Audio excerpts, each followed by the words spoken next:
Ready start. हमारे शास्त्रों में संतोष परम सुख का मुहावरा आया है।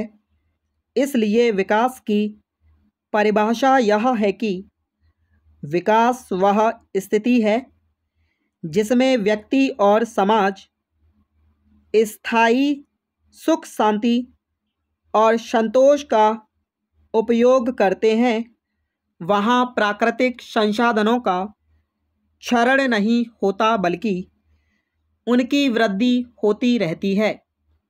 दूसरा, जिससे एक व्यक्ति या समूह का लाभ होता है उससे दूसरों की क्षति ना हो।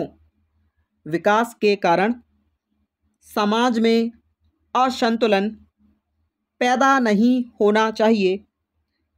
असंतुलन अंतोष की जननी है। इन स्थितियों में आज की भोगवादी सभ्यता को प्राथमिकता बाहुल्य के स्थान पर सादगी और संयम को सर्वोच्च प्राथमिकता देनी होगी। सौभाग्य से भारतीय संस्कृति में सादगी और संयम का पालन करने वाले समाज में ही पूज्य और सबसे प्रतिष्ठित व्यक्ति माने जाते रहे हैं।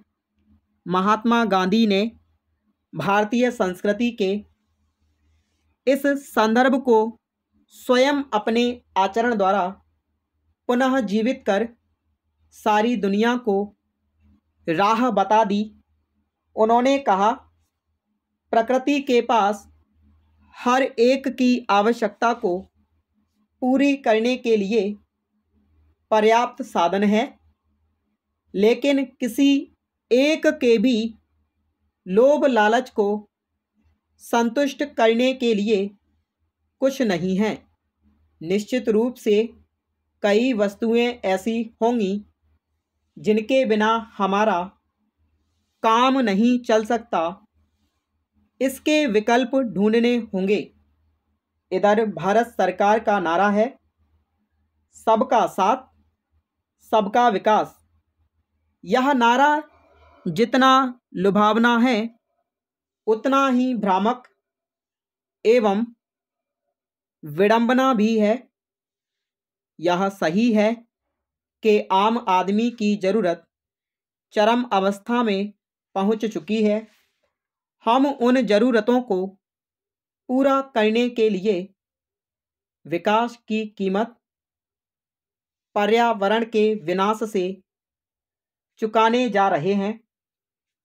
पर्यावरण का बढ़ता संकट कितना गंभीर हो सकता है, इसको नज़रअंदाज करते हुए सरकार राजनीतिक लाभ के लिए कोरे विकास की बात कर रही है, जिसमें विनाश की आशंकाएं ज़्यादा हैं। विकास और पर्यावरण के साथ साथ चलने चाहिए, लेकिन यह चल ही नहीं रहे हैं। इसमें सहकारों के नकारापन के ही संकेत दिखाई देते हैं।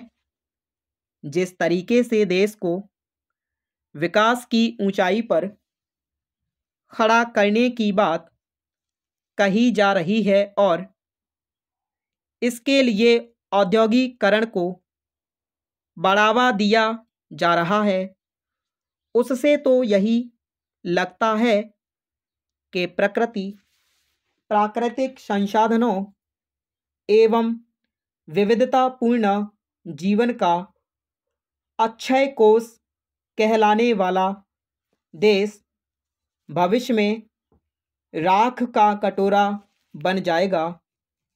हरियाली उजड़ती जा रही है और पहाड़ नग्न हो चुके हैं। नदियों का जल सूख रहा है। कृषि भूमि लोहे एवं सीमेंट कंक्रीट का जंगल बनता जा रहा है। महानगरों के इर्द गिर्द बहुमंजिल इमारतों एवं शॉपिंग मॉल के अंबार लग रहे हैं। उद्योगों को जमीन देने से कृषि भूमि लगातार घटती जा रही है। स्टॉप।